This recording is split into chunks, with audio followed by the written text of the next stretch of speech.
Акцизата кај дизелот ќе се намали за 4 денари, кај бензините за 2, за да се спречи енормно поскапување на горивата од понеделник.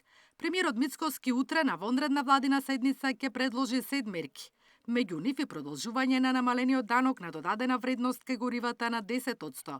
Се преговара и со ОКТА, попусто да го продолжат и во следните 2 недели. Дизелот ќе се коригира, предпоставувам, во понеделник за околу 3 денара. Имајќи предвид дека полека, но сигурно истекува и оној попуст кој што го дава ОКТА, ќе ги обновиме разговорите со нив да видиме дали ќе го продолжат и понатаму, а попустот беше 3 денара за дизел.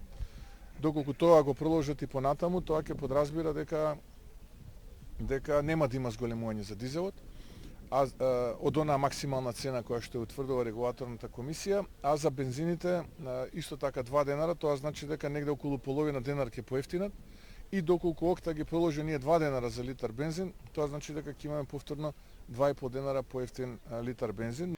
Ке предстои тешка година и владата мора да биде подготвена за да го заштити стандардот на граѓаните. Ако кризата потрае, ке се намали ДДВ-то на основните прехранбени производи. Министерството за финансии анализира сите оние основни прехранбени производи кои што се со 5% да ги намалиме на 0%, да се практично без ДДВ. Министерството за финансии тоа го анализира, но тоа е премалку споредено со овие поголеми мерки кои што се похолистички пристап споредено со ова вие што го кажувате. Така што и тоа ќе го имаме во предвид. Нашите прогнози се и очекувања се информации кои што ги имаме дека ќе има продолжено дејство целата оваа криза. Мора да се подготвиме за тешка година, но како и да е, ние сме тука да ги следиме сите овие работи и да реагираме врз основа на приоритетите сите чинители. Веќе е доцна за мерки, вели опозицијскиот лидер Филипче.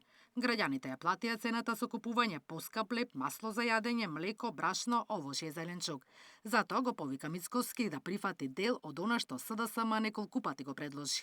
Апелирам владата да се свести, премиерот да почне да живее во реалноста, тука кај нас, да престане вака дилетантски да ја води владата, да баре малку се замисли, помисли како живеат граѓаните и да ги прифати нашите предлог мерки, пакет на мерки. Сега, иако е касно, колку толку ќе имаат некаков ефект, да ги прифатеше. Пред неколку недели немаше да има вакви ценовни шокови за граѓаните, ниту пак други продукти и други сегменти ќе беа во ризик да поскапат цените, како што е тоа случај сега, освен ДДВ-ата за храна, за горива, акцизите за горива и преполовување на цените на патарините. И второ, владата сериозно да ги разгледа опциите за зголемување на државните резерви на нафта. Инаку владините мерки ќе го чинат буџет од неколку десетици милиони евра, вели премиерот. Затоа веќе од мај ќе се крои ребаланс на буџетот, кој би се усвоил во парламентот во јуни. Ќе се скратат непродуктивните трошоци, за да има повеќе пари за помош на граѓаните. Со тоа Мицкоски очекува инфлацијата наместо двоцифрена сега да се движи околу 4 до 5%. Наташа Мерсовска, Сител телевизија.